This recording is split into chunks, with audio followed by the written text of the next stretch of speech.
Have you ever had to assist someone who has run out across 6 lanes of traffic? I have. It's something that I do in my job frequently, at least assisting people that have challenging behaviors. Why do we need ethical restraints? What are ethical restraints? How do we execute ethical restraints? This presentation is to educate and help bring awareness to the use of ethical restraint techniques while supporting individuals with developmental disabilities in challenging situations.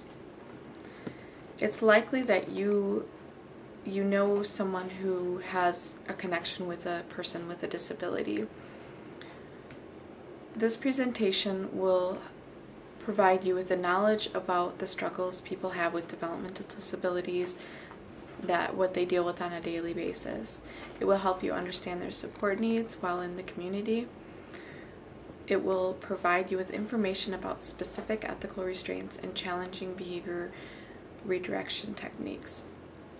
Today we will be informing you about ethical restraints, why they are used with individuals with disabilities, and how they are performed in a safe and respectful manner.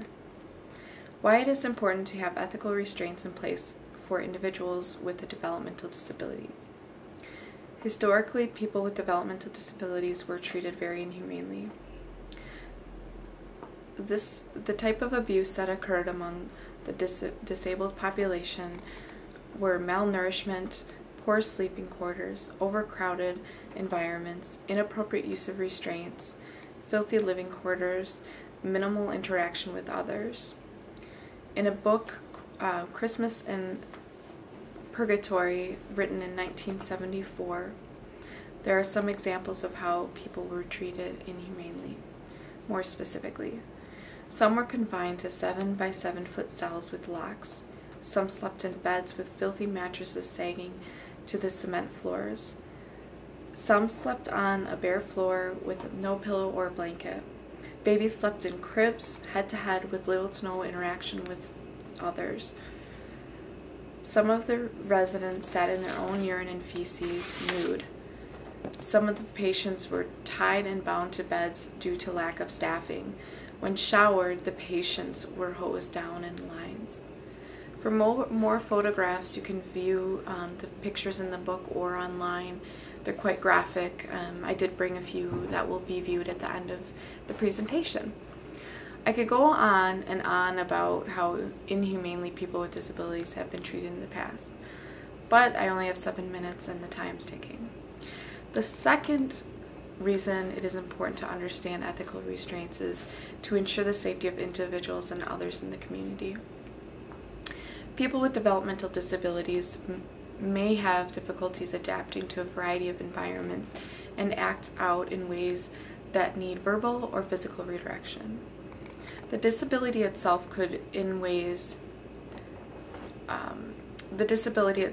restrict the individual from participating in activities. Such disabilities could include cerebral palsy, autism, other cognitive disabilities, and other physical disabilities. Children and adults may struggle with emotional regulation. This is cited from Weissman Center, 2010.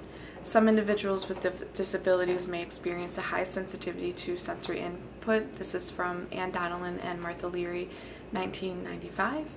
Some individuals may be experiencing pain and have difficulty communicating their needs.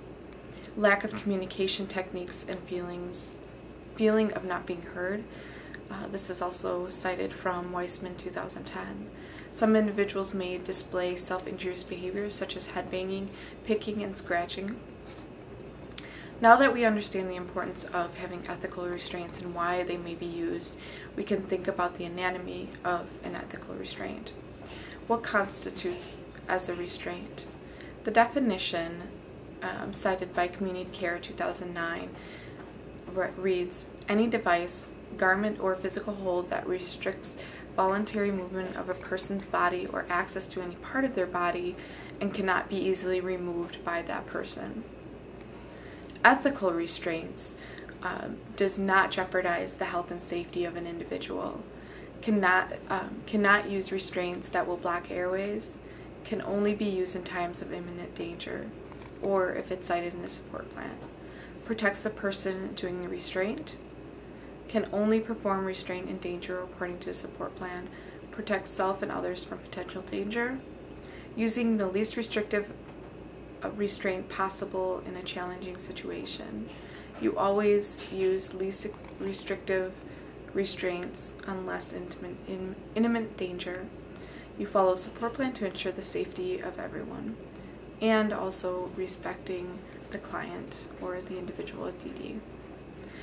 Now that you understand why restraints are used, we can talk about how they are created and executed. How to plan and execute ethical restraints. Preparing a support plan for the person in need of the restraints. And this is cited from Community Care 2009. This plan will indicate why a restrictive measure needs to be used in order to ensure the safety of the individuals or others. The support plan will indicate when it is appropriate to use a restraint. The support plan will indicate how often and how long the restraint can be used. The support plan will provide alternatives to the restraints, least restrictive to most restrictive strategies. The support plan will provide extinction or fading plan for the restraint. The proposed restraint must be approved on a state and county level before using with an individual. All restraints must be documented and reported. Executing a restraint with a person in need of assistance or redirection. Staff supporting the person will need to be trained by a supervisor or trained instructor. A demonstration of the restraints will be provided to the trainees. And this is some of these restraints or threatening confrontations is cited by White 2010. At this point, when I do have an audience, I will have volunteers doing a one-person escort, a two-person escort, and a basket hold. So that will take up some time, but at this point I will not do those.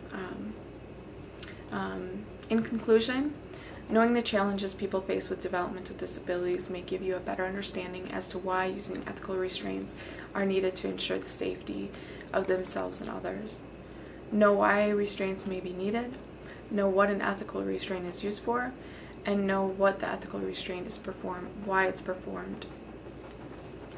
Many things have changed for individuals with developmental disabilities. Several decades ago, these people were treated like animals and now are part of our community.